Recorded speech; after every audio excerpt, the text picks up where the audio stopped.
Hey, it's Chuck Armstrong with Loudwire Nights, and this is Loudwire Nights on Demand. Man, we got to catch up with Daron Malakian of Scars on Broadway and System of a Down, talking about new music from Scars on Broadway and diving deep into System. This first aired on Wednesday, July 9th. Here you go. Well, we've been fortunate to invite Serge Tankian and Shavo Dajian onto the show recently, and tonight we continue to tackle the System of a Down lineup with founding member, guitarist, vocalist, you name it, Daron Malakian. And he's also the mastermind behind Scars on Broadway, and we have a lot to talk about with that band. Daron, thank you so much for hanging tonight, man. Nice to be with you. So congrats on the announcement of this new album from Daron Malakian and Scars on Broadway, Addicted to the Violence, out on July 18th. How does it feel to be talking about a new Scars on Broadway album? Pretty good. Been waiting to put this album out for a long time. I think people who are into Scars have kind of been waiting for this album.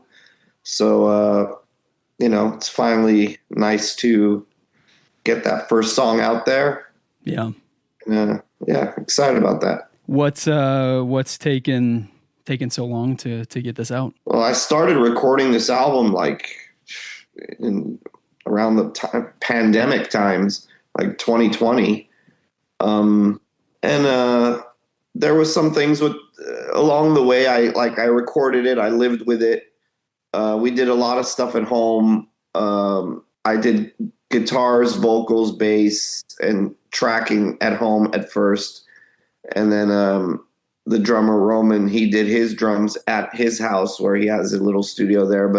So I lived with it for like a year and a half, 2 years, maybe even longer. And I realized I wasn't happy with what it was sounding like. So a couple of years after that, I went in and re-recorded the drums, re-recorded the guitar, re-recorded the bass, kept all the vocals that I did it from home, kept a lot of the keyboards and things like this, but just the meat and potatoes of it, I just re-recorded all of that. Wow. And so then, because we had mixed what we had before, so we had to remix, remaster, redo all these things. And then along the way, even after I had kind of thought I was kind of done with it, I would rethink things, or I'd be like, oh, I don't like those lyrics. Let me change those lyrics to this lyric. So then I would always add, just second guessing myself a lot, probably more than any other album I've ever made in my life, to be honest with you. Wow. When I made Dictator, I recorded it in like week and a half. I went in, I did all my tracks myself. I did all the drums. I just went into the studio and did everything. And it was just this really quick thing that happened. But with this record, it just seemed to take a long time for me to be happy with it. And As you've sat with this album, and as you've been working on it for so long, have you gotten to a point where you've maybe understood why this has been different than like Dictator? No. Fair enough, man. Fair enough. It's just the way, some things take a longer time in the oven, I guess. And you just gotta present it when it's right, Yeah. And this just kind of took a second for me to, right. I do a lot of second guessing when I'm producing these things myself, so, with System, Rick and I produced those records together. Right. And so there was always that second opinion that I respected and that I would get. With Scars, it's just usually been me. And, so the second guessing has to come from me, Yeah. And, right. Yeah. You have to provide both opinions, right? Yeah, so, which I'm used to. I'm used to. I've been doing this for a while now, so yeah. I'm used to that process. But sometimes it takes a while for me to be confident with it, and this time it took a long while. Yeah. And then aside from that, sorry to cut you off. Even when I was done with it, system related things would come up, whether it was shows. Protect the Land, the song that we put out a few years ago with System, we put out Genocidal Humanoids and Protect the Land. Yeah. Protect the Land was recorded for this Scars record. So when I told you I had recorded stuff back in the pandemic time, Protect the Land was recorded for Scars. And then when we talked about what was going on in Armenia and Artsakh and all that, I already had a song when System was like, well, we need a song. And I was like, I have the perfect song. It's about that. So I took that song off this album, and all my vocals on Protect the Land are still the same exact vocals that I recorded, and Serge just put his vocals underneath that. Wow. And the band, John and Shaw, we re-recorded with the band, and so it became a System song. But I took that song off this record. Was that weird for you? No, because people always ask me, well, how do you write for Scars compared to System? No difference. I just write. I just write songs. I think my songs work for both bands. Yeah. So it wasn't like weird to take, oh, that's a Scars song and that sounds right. like Scars. Like, no, my style is what my style is. And I think you hear that you kind of hear that in both bands. I mean, you hear totally System in Scars. But if we decided not to record Mesmerize and Hypnotize back in the day, plenty of those songs would have ended up as Scars songs. Yeah. No, yeah. We had Kerry King on the show when he released his solo album last year, and he kind of had the same perspective where, he's doing a solo album, but guess what? It's going to sound like Kerry King, and because it sounds like Kerry King, it's going to sound like Slayer.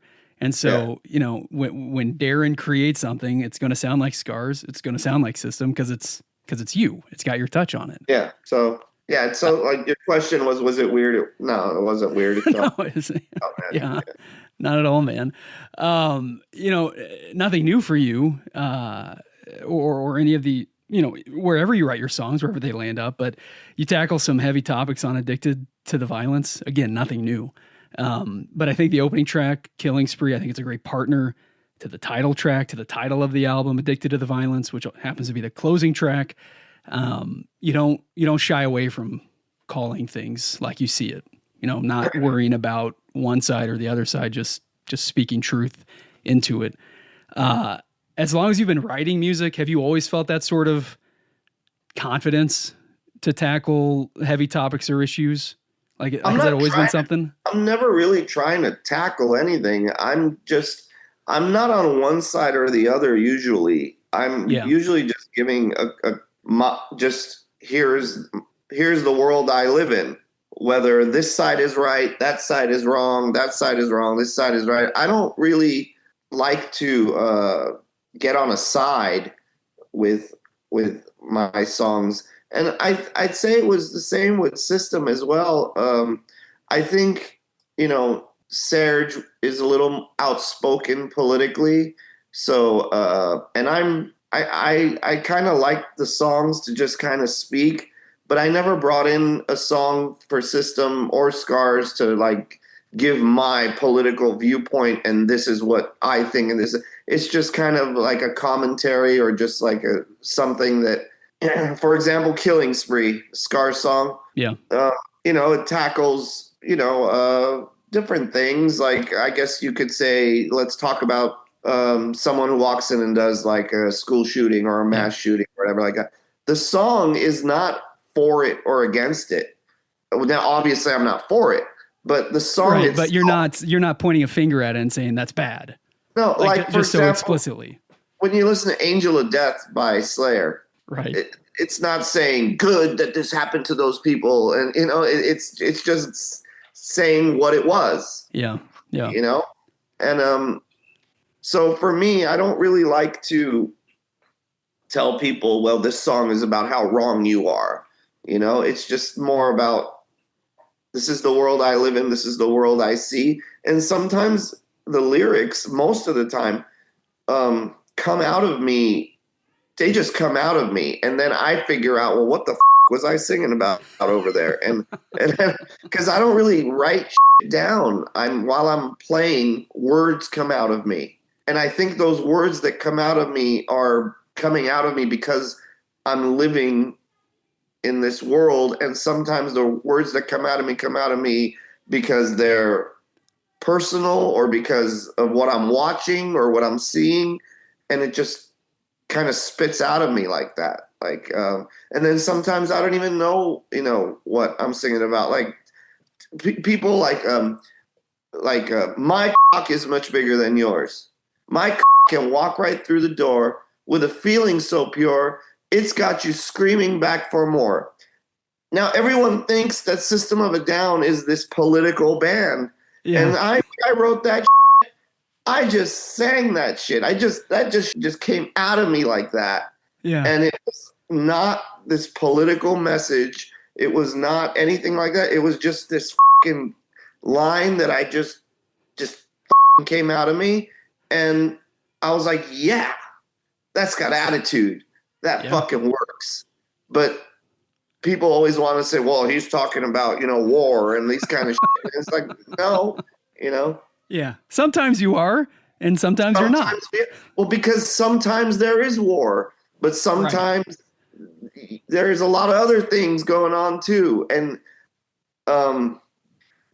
it can all come out in my writing all at once. Yeah. The ridiculousness, the seriousness, the war, the politics, social things, whatever, society.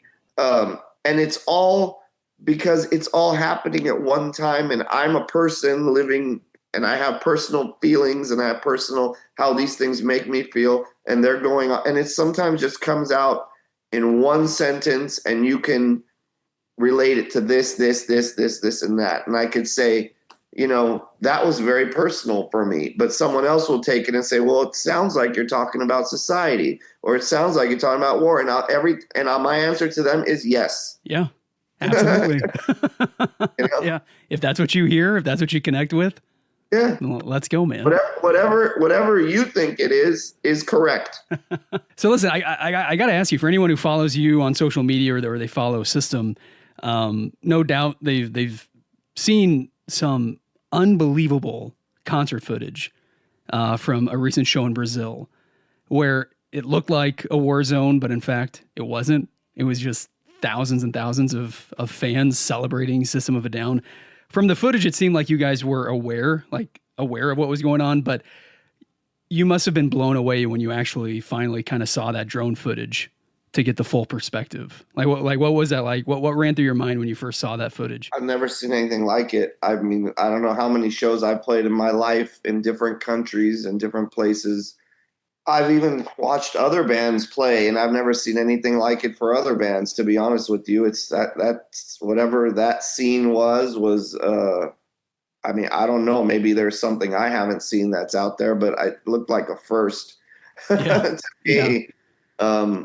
It all kind of started when we played in Peru. The fans brought flares to the show and, started doing that whole thing. And it looked pretty crazy. And along the way, I realized that I posted that. I was like the Pyromaniacs of Peru. I wrote something like that. And it looked like after that post, it just everywhere we went, they almost started trying to one-up each other when it came to the flares and the fire. And there's people breathing fire in the crowds. And then it got to the point where I started instigating it. I just started saying, well, we don't, because System of a Down has never, ever used pyro on stage. Right. It's not our thing. And also I probably fucking end up with like burning myself. I don't know where I am when I'm on stage usually. So if someone says you can't go there, but so I started saying like, we don't have any pyro on stage, but it's our fans bring the fire. And so that last show in Sao Paulo, they really, really outdid themselves. And it was crazy. I mean, it was, like I said, and the fans down there, I know every band has fans that say, come to Brazil. Well, I would like go because they're really, it's not our first time there, but I have to say that this time I was expecting, I would always tell people, man, this tour is going to be great. because the fans there have always been great.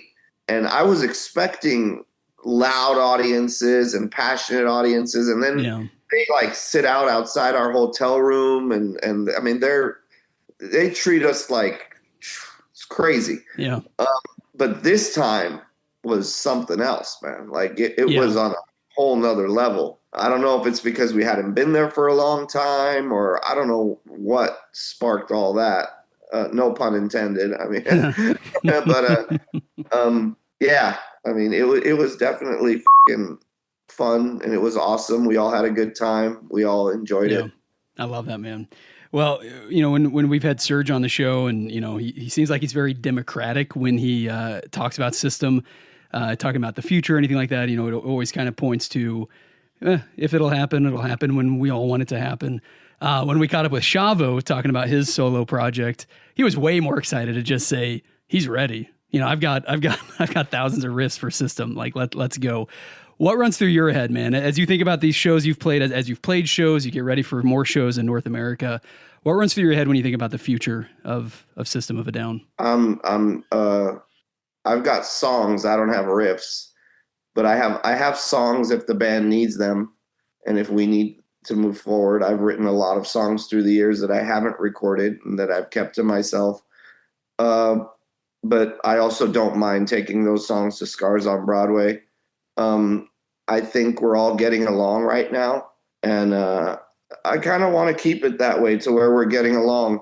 I think we've always gotten along as friends. It's whenever band politics about these kinds of things come into play where we start getting in, the friction starts coming into play. And I'm not, you know, I know people wouldn't want to hear this from me, but at the moment I'm not that interested in going into that direction. I think we have 5 great records that, you know, we haven't put out a record in a long time, and people still come to our shows. We're playing stadiums. They enjoy those songs. For me, the only part that the part that bummed me out about what happened with the hiatus with System of a Down is that we didn't keep evolving. If you listen to our first record and you listen to Toxicity and you listen to Mesmer, you see, even in a short period of time, and those were only 3 recording sessions, because first album was the first album. Toxicity, Steal This Album were 1 recording session. Mesmerize and Hypnotize also 1 recording session. But you hear an evolution in the band. And I think that's the only part that I'm kind of like, you know, it would have been nice to keep evolving, but that's not the way that the story was written out. And so for a long time, I might have been a little bit like, you know, bummed about that, but I'm not anymore. I'm not in any rush to go in, and because I feel like a lot of time has passed. And for me, that evolution is what was important. And putting out another System record 20 years down the line, I don't know. It doesn't really continue that evolution. It's just a new record 20 years down the line, which could be cool. I'm not saying no to it, but I'm just saying I'm not. If you talked to me about 10 years ago, I would have been a little bit more like into it. Yeah. No, that makes sense, man. And you've got this killer Scars on Broadway album to celebrate. You know, you're still writing, you know, you're still recording, you're still producing really, I think, significant rock music. And so, yeah, I think I totally respect that. I don't write for albums, and I don't write for bands. Right. I write for me. Yeah. It's completely for my amusement. It's my toy, and I play with it. Yeah. And that's just my way of approaching it. Because some people ask me, well, what was your approach writing this record? This and I was like, I didn't write a record. I just put a bunch of songs that I had on a record. Yeah. You know, but I don't really write for records, or I don't really write for the specific bands. I think if I was writing for Systems specifically, maybe I would take into consideration, okay, Serge's vocals maybe more, since we're both singing. So if I'm writing, I'm thinking of, you know, what he's going to do and what I'm going to do. And, you know, because that's all stuff that I kind of have in my head before I bring a song to the band. for example, on Hypnotize, we have a song, the title track, Hypnotize. Yeah. And so I wrote the lyrics, I wrote the vocal line. Well, I wrote the song, but I wrote the vocal line, "Why don't you ask the kids at Tiananmen Square was fashion the reason why they were there?" And then I sing my part after that. But when I brought the song in, I already knew. I was like, Serge is going to sing this. I'm going to sing this. And then we're going to sing the chorus together. So writing for System, I kind of have the members of System in mind. Yeah. When I'm writing. And then for Scars, once again, it's different. I have the member, whoever the members are at that moment. And on this record, actually, Orbel Babayan, the guitar player, we co-wrote like 3 songs together. So that's actually a first for Scars. Nice. I love that, man. I love hearing that. Well, there's one clip of evolution for Scars on Broadway, at least. I love hearing that. Well, listen, last question, if you'll indulge me, but System has had a lot of history with Ozfest, playing Ozfest all over the world, sometimes with Ozzy headlining, sometimes with Sabbath headlining. I'm pretty sure it's safe to say, too, that Sabbath was a big part of kind of your upbringing as far as music goes and the musical fabric around you. First thing I learned on the guitar was Iron Man. There you go, man. So as you think about that influence or that significance of Sabbath and Ozzy to you, like what do they mean to you? I know that's a big, loaded, broad question, but what do they mean to you? So it's funny because I was a young kid, 6 years old, 7. I mean, I discovered Kiss when I was like 3 or 4 years old. Right. That was the first thing. And then, but as I grew up, around 6, 7, 8 years old, it's weird, but I used to see Ozzy used to appear in my dreams having dinner with my parents and me. Like I was this little kid that was really obsessed with Ozzy when I was a kid. And so him as a vocalist, him being the Ozfest and all those things that we did was like when I was like in the same room with the guy. I was always like I was always nervous. And then when it comes to Sabbath, I mean, I'm probably not the first person to say this, but if you're playing anything that is heavy or power chord based music in any, whether it's even punk or metal or anything, that's pretty much 101. You're playing a Sabbath riff whether you know it or not. And it's there in if you're playing heavy music of any kind. So they're the fucking root. They're the nucleus. They're the Big Bang. Yeah, I love that, when man. It comes to anything that I do and anything I think that anyone else does in all those bands you have back there. Posters, absolutely, man. Absolutely. Daron Malakian, thank you so much for hanging tonight, man. I can't tell you what a privilege it is to get a hang, to get a chat, and get to celebrate this new Scars on Broadway album, Addicted to the Violence, out on July 18th. Listeners, get everything you need at scarsonbroadway.com. We'll keep you posted right here, too. And Daron, man, hopefully we're going to have you back on the show again soon. The door is always open. Thank you. Thanks for having me.